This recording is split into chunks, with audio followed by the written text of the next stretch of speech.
Good morning mga ka-agarwood. So this morning is I'll be discussing about agarwood farming 101. So first, let's have an overview. Agarwood is the specific term for the important product that the Aquilaria trees produce. Normally, the color of the agarwood resin is black. We call it the wood of gods or black gold. So the question here is how to plant agarwood in the Philippines the legal way. To legally plant agarwood that came from Aquilaria species. So in the Philippines, we have three species of Aquilaria. We have Malasensis, which we call Lanete, and Cominjana, the dwarf agarwood tree, and Krasna. But Krasna is not yet available in the Philippines, but I was able to buy one from Thailand. So again, going back, to legally plant agarwood in the Philippines, you need to secure DENR permits. Okay? So meaning to say, kung bibili kayo ng seedlings, doon kayo bumili sa mga nursery na DENR registered. Huwag kayong bibili doon sa mga tao na mura ang benta ng seedlings pero wala namang permit. Alright? Aside from that, you need to obtain a copy from that nursery, like a Xerox copy of their wildlife culture permit, and then local transport permit para ma-transport yung seedlings. Let's say from Davao, i-ship siya to Leyte, so kailangan may local transport permit. And on top of that, ay yung CITES import permit if mag-i-import ng seeds from Thailand to the Philippines. Ginagamit din yung CITES permit pagka bibenta na kayo ng agarwood resin sa ibang countries, especially sa Arab countries kasi sila yung number one na gumagamit nitong agarwood for perfumery, for personal use, o di kaya sa mga religious gatherings. And then of course, kailangan i-register mo yung plantation mo. You have to obtain the PTPR or Private Tree Plantation Registration para legal ang pag-harvest mo at pag-transport ng iyong agarwood. Okay? So ano nga ba yung mga steps para legal ang pagtanim ng agarwood sa Pilipinas?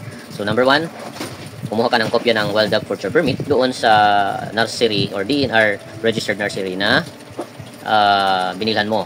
Okay, yan yung legal source mo. Now, kung mag-ano ka naman ng plantation, kasi plantation niya, mag-apply ka ng, tapos gusto mo ng nursery in the future, mag-apply ka ng permit na to sa DNR kung saan yung farm ay located. Tapos, source legal seedling, so yun. As I mentioned, kumuha ka ng kopya ng wildlife culture permit doon sa nursery na registrado ng DNR kung saan ka bumili ng seedlings.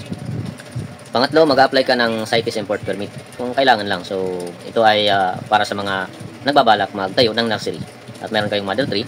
So, pwede ka mag-apply ng CITES import permit para ma-import nyo yung mga buto ng Aquilaria species na kailangan mong kunin sa BMB or Biodiversity Management Bureau of DENR.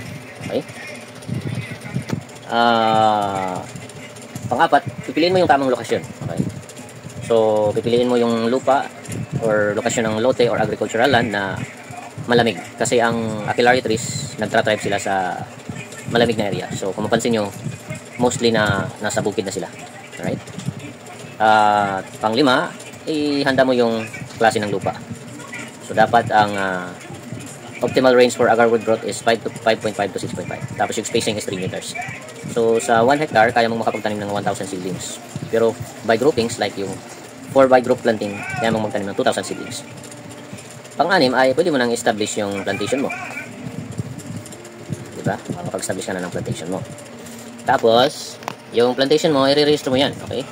So, pag nakatanim ka na, so meron ka ng mga permits, nakapagtanim ka na, i-register mo ngayon yung plantation mo sa CENRO. Okay? Or Community Environment and Natural Resources Office. Tapos, kukuha ka ng Private Tree Plantation Registration or PTPR. Okay? Tapos, yung panghuli, ang legal na pag-harvest at pag-transport. So, makakapag-harvest ka lang at makakapag-transport ng agarwood galing sa plantation mo pagkatapos mong makuha yung mga kaukulang permits at pagrehistro, gaya ng na-mention ko. So, again, paalala lamang po, lalo na doon sa gustong yumaman agad, bawal po ang manguha or magkolekta ng mga buto or manguha ng mga agarwood resin sa kabukiran natin na walang kaukulang permit. Ito ay mahigpit na pinagbabawal at pwede kayong makulong at magbayad ng multa. Based sa CITES regulation, ang agarwood at ibang byproduct nito, kasi ang agarwood tree ay hindi lang sa wood oil, hindi lang incense, may mga byproduct kung kayang gawin sa agarwood tree. Pwede ring sabon, noodles, coffee, etc. So, okay, we have Mark Anthony B. Verzosa. kailangan talaga yung mga permit para ma-secure, okay, or ensure na compliant ang mga taong gustong mag-agarwood plantation sa Pilipinas. Ang pinaka main purpose lang naman nito ay maging sustainable. So meaning hindi siya mag-extinct na species sa ating kabukiran. Now, kung gusto niyo ng mas detalyadong information, pwede kayong pumunta sa pinakamalapit na DNR or sa isang certified agarwood farmer gaya ko, kasi nag-attend ako ng 3 seminar sa Cebu, sa Ozames, at yung last is sa Chiang Rai, Thailand.